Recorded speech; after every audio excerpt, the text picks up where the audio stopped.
Mais uma vez, o maior feiticeiro da Era Moderna é colocado contra a parede, assim como foi contra Toji Fushiguro. Dessa forma, a gente consegue observar como o Gojo, como sendo o maior feiticeiro da Era Moderna, consegue ser colocado contra a parede, mesmo sendo um personagem extremamente apelão. Isso é um pouco de mérito ali para Gege Akutami, que consegue criar realmente uma história equivalente às habilidades do personagem, mas ao mesmo tempo a gente consegue ver e visualizar o quão perigoso é todas essas ações para Satoru Gojo, que assim como foi com Toji Fushiguro, nós também estamos observando esses movimentos contra o Sukuna. Só que dessa vez, Gojo, além de ter muito mais experiência do que na batalha contra o Toji, vai nos mostrar porque é o melhor aluno de Jujutsu Kaisen.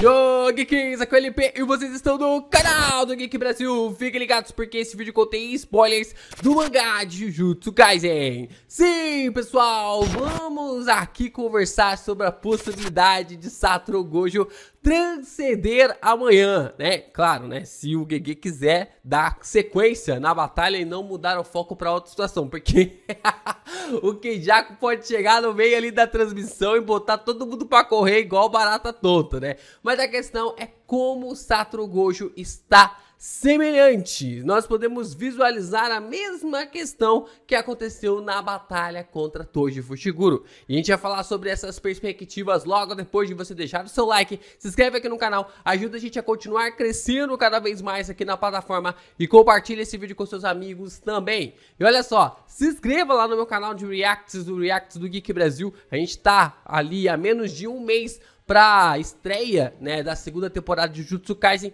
então eu sei que você vai se inscrever por lá para a gente poder analisar e conversar também sobre esses reacts. Bom, pra gente começar a falar sobre o Gojo, a gente precisa primeiro falar aqui sobre o Sukuna, né, a forma como o Gojo vai transcender ali nos próximos capítulos. A gente precisa primeiro conversar aqui sobre o aspecto de como o Sukuna conseguiu atingir um novo patamar na história de Jujutsu Kaisen. É claro que o Gege já tinha apresentado isso pra nós com esse conceito, coisa do tipo, né? Já tinha falado pra gente há mais de 100 capítulos atrás sobre essa questão de expandir a barreira sem fechá-la, mas aqui ficou clara a superioridade na hora que você faz o cabo de guerra, na hora que você faz a disputa.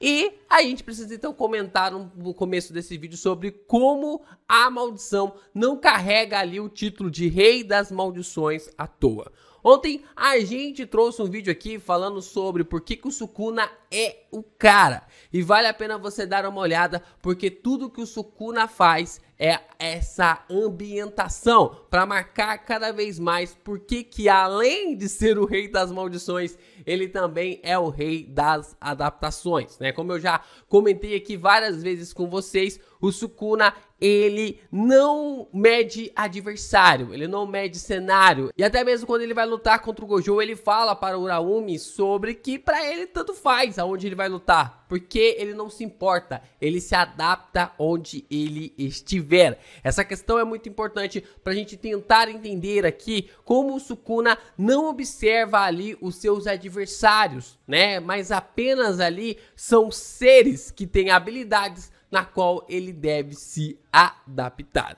Então, se o Sukuna é o rei das adaptações, Satoru Gojo é o melhor aluno de Jujutsu Kaisen. Se não bastasse realmente o Gojo ter uma das habilidades mais apelonas de Jujutsu Kaisen, como o infinito, ter os 6 olhos, ele ainda conseguiu aprender a energia reversa com controle fino. Só não é o melhor controle ali do que o próprio Sukuna e também o Yuta, né? Já que o Yuta e o Sukuna conseguem curar as pessoas além dos seus próprios corpos. Satoru Gojo não conseguiu realmente fazer toda essa recepção, mas para ele já é o suficiente como um feiticeiro. Esse último, ele aprendeu ali o conceito com a Shoko. Ele acabou aprendendo ali com a feiticeira a capacidade de utilizar a energia reversa. Mas no último momento, após sofrer um golpe no pescoço extremamente parecido com o que o Sukuna feriu ali o personagem no último capítulo, ele conseguiu se superar, né? Ele conseguiu realmente criar esse âmbito, criar ali essa forma para conseguir atingir um novo patamar. É assim que o personagem retorna dos mortos. Sua expressão, ela é bem clara nesse momento de que havia superado o último obstáculo para lhe deixar como alguém invencível. Pensamentos ali do personagem naquela época, né? Porque agora com a energia reversa, com o controle da energia reversa, ele podia acessar o roxo. E ele mesmo fala ali na batalha contra o Toji de que os feiticeiros, né, ali quando você tem a diferença entre ter uma técnica inata e uma técnica herdada, é que a técnica inata você consegue esconder. A técnica herdada, como é uma técnica que vai passando ao longo dos anos para as pessoas ali, e ao mesmo tempo que os clãs acabam tendo e recebendo ali essas informações, essas técnicas vão chegando ali ao entendimento do comum. Então, toda a forma ali do infinito, do ilimitado e todas essas situações na qual o Gojo tinha, as demais famílias também possuíam essa informação. Só que o roxo não. O roxo era uma questão extremamente confidencial ao clã Gojo. E não é à toa que nem o Toji sabia disso, mesmo ele sendo dali pertencente ao clã Zenin. Então, quando ele supera ali com a própria energia reversa, ele, além de curar o seu corpo, ele consegue ter acesso para fazer o vazio, né? Que é o roxo, a junção do azul e do vermelho para formar assim o roxo, uma técnica realmente espetacular. Só que ele mesmo, meio que tipo assim, quando ele chega nesse ponto, parece que ele tá ali atingindo a iluminação, já que ele acreditava que a única coisa que ele não sabia, que era energia reversa, ele havia acabado de aprender. A única coisa que ele havia ali tido dificuldades durante o seu tempo na escola, ele estava realmente disposto a criar ali uma capacidade para acessar a energia reversa. Então, mesmo com a morte ali da Amanai, a única coisa que ele conseguia sentir naquele momento era que ao longo dos céus e da terra, ele era o mais honrável, porque ele havia conseguido quebrar essa barreira, essa última barreira entre ele e tudo o que ele podia acessar das energias e também dos poderes relacionados ao mundo Jujutsu. Tudo que ele estava sentindo naquele momento era o prazer do que há no mundo deste mangá. E por isso que eu fiz o vídeo falando sobre a referência, né, tanto das batalhas de Gojo versus Toji e o paralelo da batalha ali de Gojo versus Sukuna, porque Gojo transcenderá mais uma vez. Galera perguntou, LP, mas por que você trouxe um vídeo ali falando sobre esse paralelo, coisa do tipo, e as percepções e tal?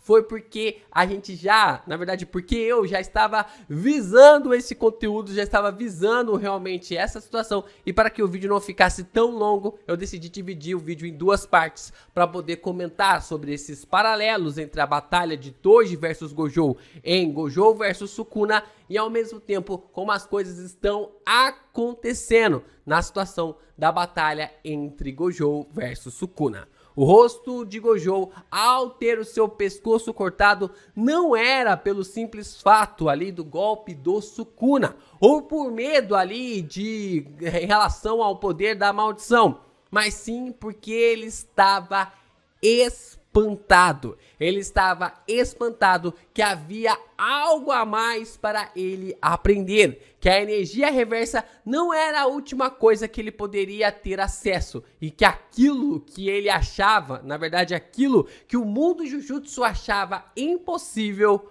poderia ser acessado por ele. Como explicado para nós no capítulo 225, no mangá de Jujutsu Kaisen, fazer uma expansão sem fechar a barreira era algo impossível, até mesmo para Tengen e Gojo, né? todos os personagens começam a dar exemplos ali sobre, você não pode pegar a água sem ter um recipiente, você não pode fazer um software sem um hardware, você não pode fazer ali uma pintura sem uma tela, você não tem como pintar sobre o ar, né? E aí o Sukuna fez. A forma realmente como o Sukuna acabou mostrando que o impossível pode se tornar possível, deixou Satoru Gojo espantado. Quando o Gojo ouviu que isso era possível, ele ficou com a cara de espanto, porque provavelmente havia entendido que existia mais alguma coisa no mundo de Jujutsu Kaisen que ele podia aprender, porque ele é o melhor aluno do mangá.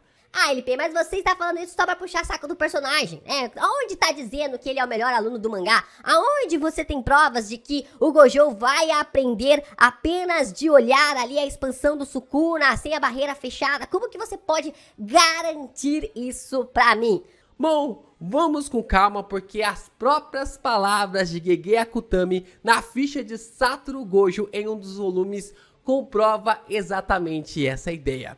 Ele pode fazer qualquer coisa que tente, então ele tenta não se envolver muito com nada. Segundo ele, tudo isso é para o bem da próxima geração. Ou seja, Satoru Gojo é o melhor aluno de Jujutsu Kaisen. Com isso em mente, o professor pode fazer tudo o que achar possível. Naquela questão fisicamente ou até mesmo na estrutura de Jujutsu Kaisen, fazer uma expansão de domínio sem barreira, ou na verdade sem fechar a barreira, era algo impossível. Quando ele visualizou o Sukuna fazendo, rapaz, o impossível se tornou possível na mente de Satoru Gojo. E aquilo que ele vai aprontar nos próximos capítulos vai marcar exatamente como nós vamos visualizar um duelo memorável. Assim que ele viu o Sukuna meio que ao quebrar a sua barreira pelo lado de fora,